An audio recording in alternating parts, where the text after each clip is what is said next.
Welcome, class, back again to the beginning of the course. This is the very first introductory part of this course. And as you can see from my title, Transparency, here, the information is here about the course and so forth. I want to share something very important with you right at the beginning of this class. And what I want to say now is going to impact everything else that is shared in this class. In fact, this may be the most important thing that I'm going to share in this class. So here it is. Racism is not a white problem. Racism is not a white problem. Now, I know a lot of you are saying, whoa. If it isn't a white problem, then what kind of problem is it? Is it a problem that only white people tend to have? No, racism is not a white problem. It is a human problem. It is a human problem. It's not just white people that have a problem with racism. All of us have problems with racism. And it can infect anyone who abuses power to their own selfish ends, no matter their color, culture, or country.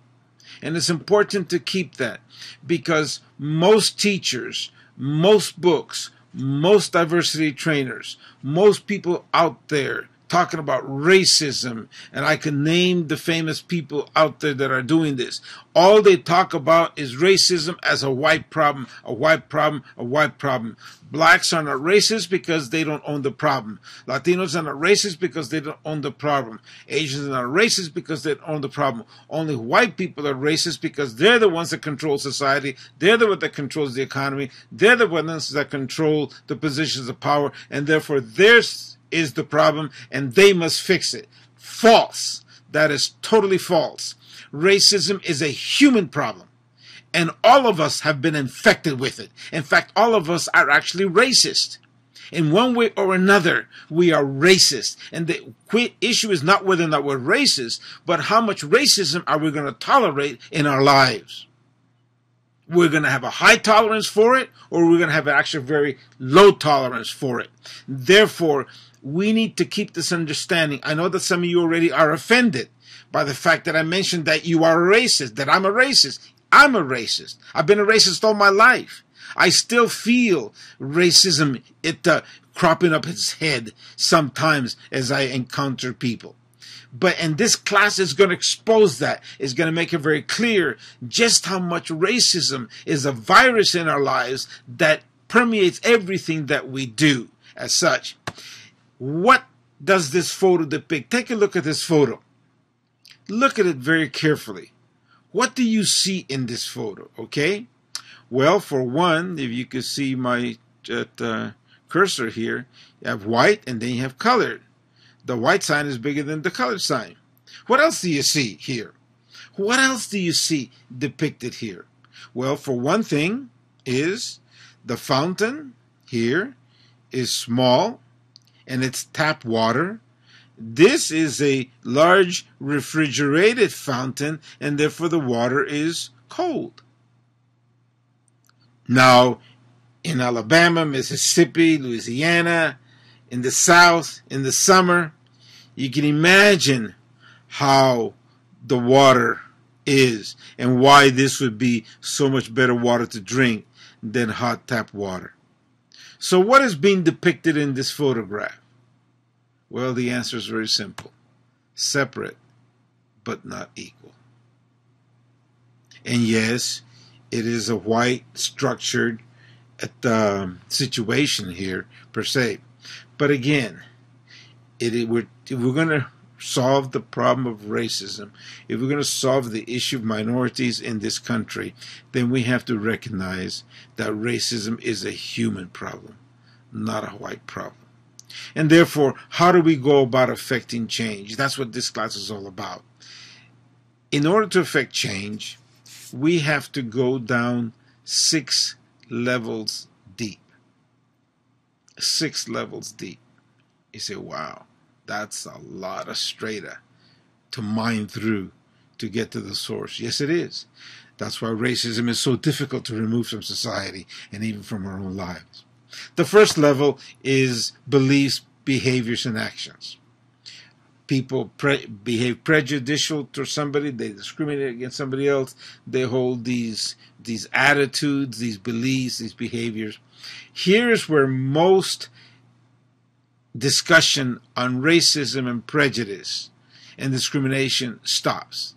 They just focus here on people's beliefs, on people's behaviors, on people's actions, on how they get along or don't get along with other people.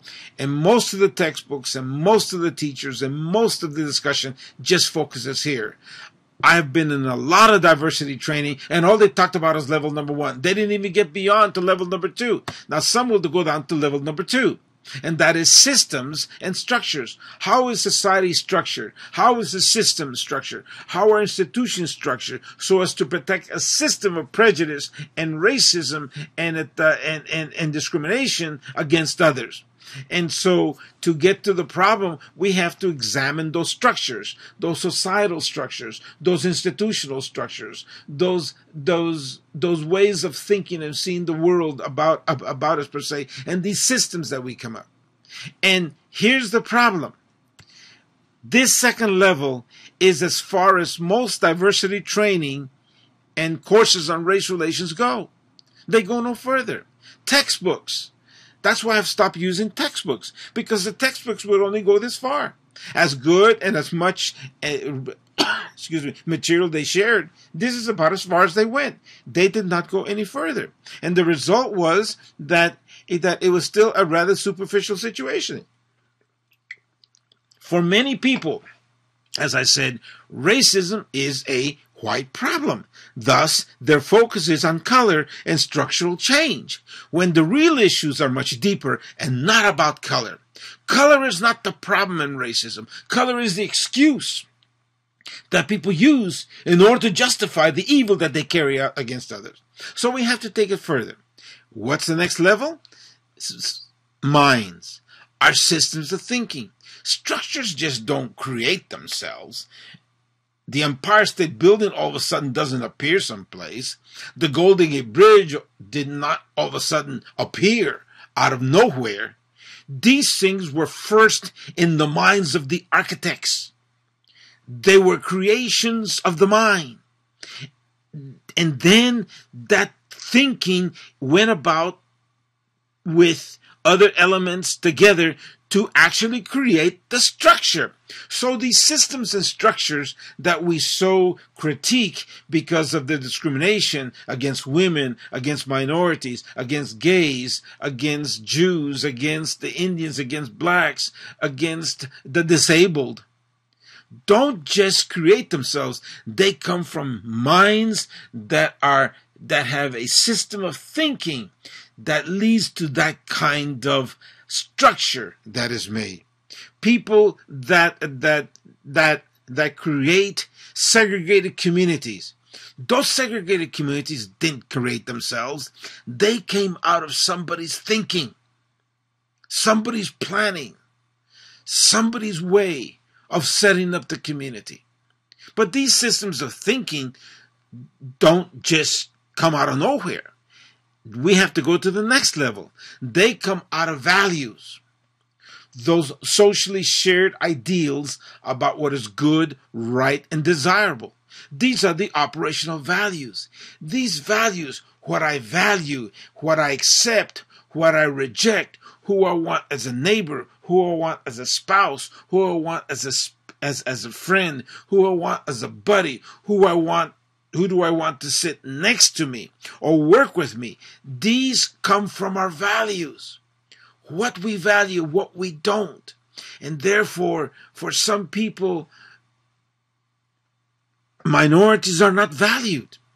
The work of immigrants is not valued. The newcomer to this country is not valued. And because of these values, then we will set up, it comes this thinking.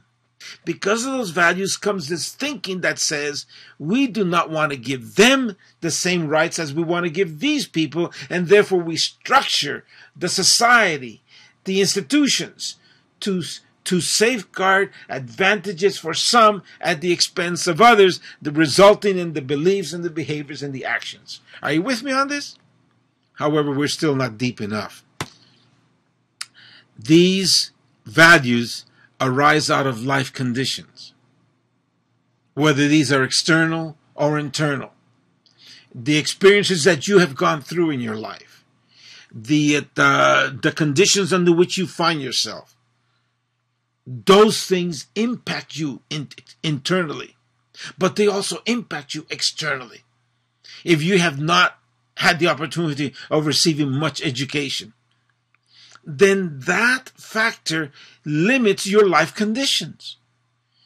If you grow up in an environment where you have much money and your parents are very wealthy and you didn't have to work for much, that impacts your life conditions. And those conditions that are impacted, whether out of poverty or out of wealth, enable you now to come up with a system of values that results in thinking, that results in structures, that result eventually in the discrimination and the racism and the sexism and the homophobia and the bias that we see out there. So these life conditions are very, very critical. They have to be examined. What was the life conditions of the American Indian before the whites came to this country? What was the conditions of Africans during slavery and now during the present? And why is it that we see so much racism in our society today? Whether it's at Ferguson, and then now in New York, and now in Paris, with these terrorist groups killing people, and in other parts of the country, and now the need for all the nations to come together and do something. What does this come from? From these 5 levels here and the conditions people find themselves in. But we still have to go deeper. And that one is a transformation of consciousness. Unless there's a transformation within me, my consciousness, my awareness of the reality and the life around me, unless that consciousness is transformed, nothing is going to change. Because the consciousness that I have results,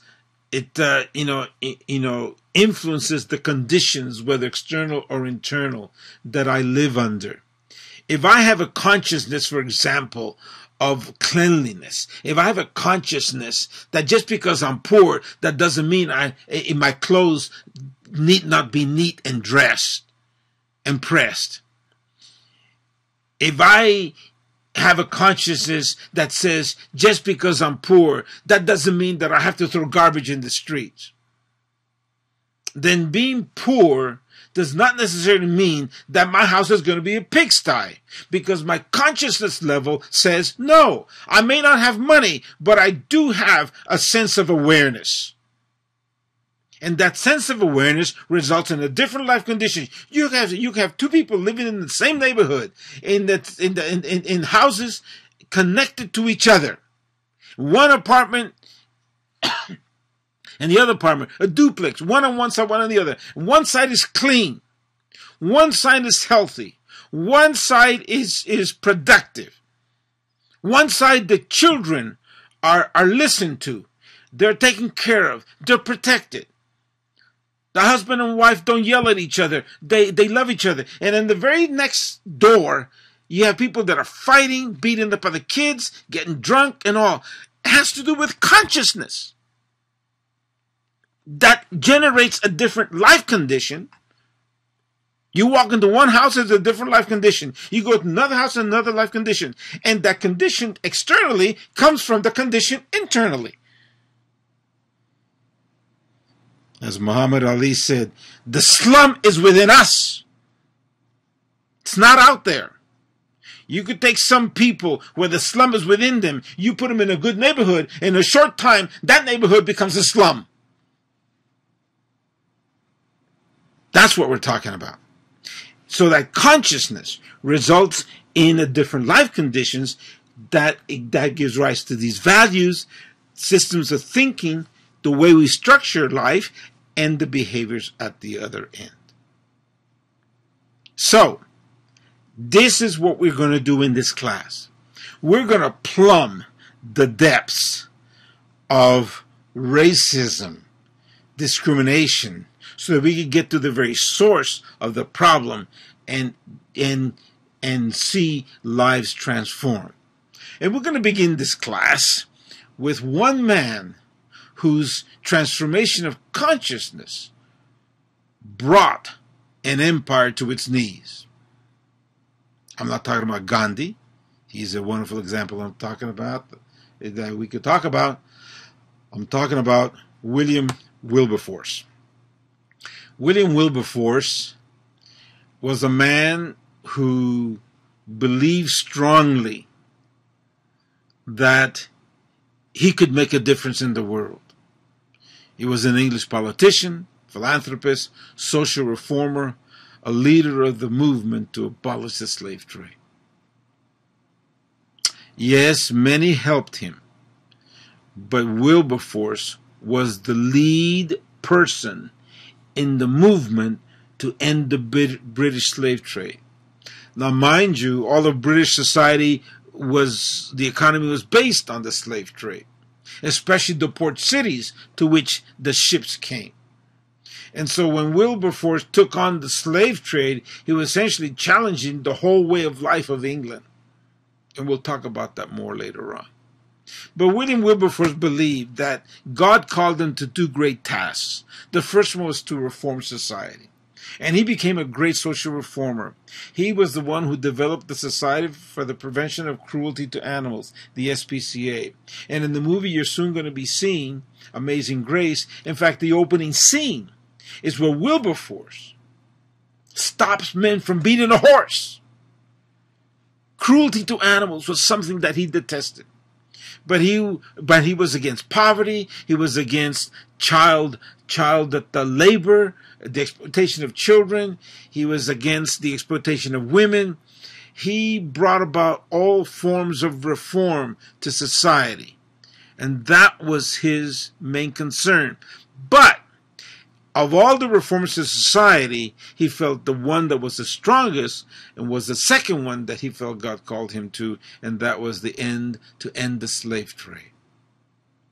And you're going to see this man. Most of you have probably never heard of William Wilberforce. Wilberforce College in Ohio is named after him. It's a college that is an African-American college set up to educate the African Americans. William Wilberforce is buried in Westminster Abbey, the great cathedral in London. But you will not forget this man as a result of the film that you are going to see, per se. And so we're going to now go to the movie Amazing Grace, which came out in 2007. And it tells the story of William Wilberforce. After the movie, you're going to see a short video on the song Amazing Grace. And the video is by my good friend Whitley Phipps. And after you have heard Whitley Phipps singing this song and seen the movie, that I want you to write a 2-page paper on the film.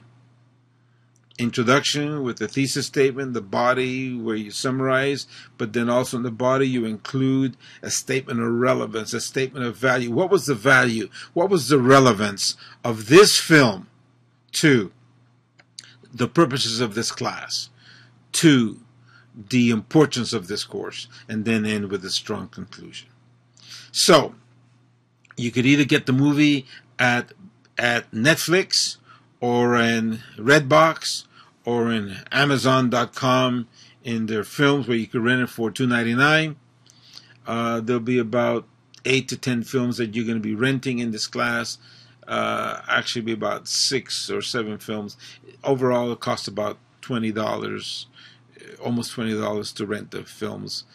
But these are valuable films that you are required to see and then write papers on them. So, with this, I end this lecture. after the film and after you write the paper, then I'm going to give you a couple more lectures on the beginnings of the slave trade, how it all began, and then we go back to England, and then also I'm going to give you paradigms of sociological theoretical paradigms in racism. By the way, you should begin reading the book. Ron Takaki is a different mirror.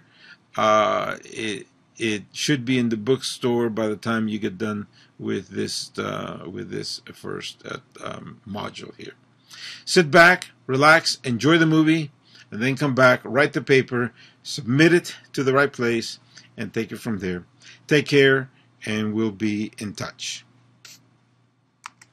Wintley Phipps is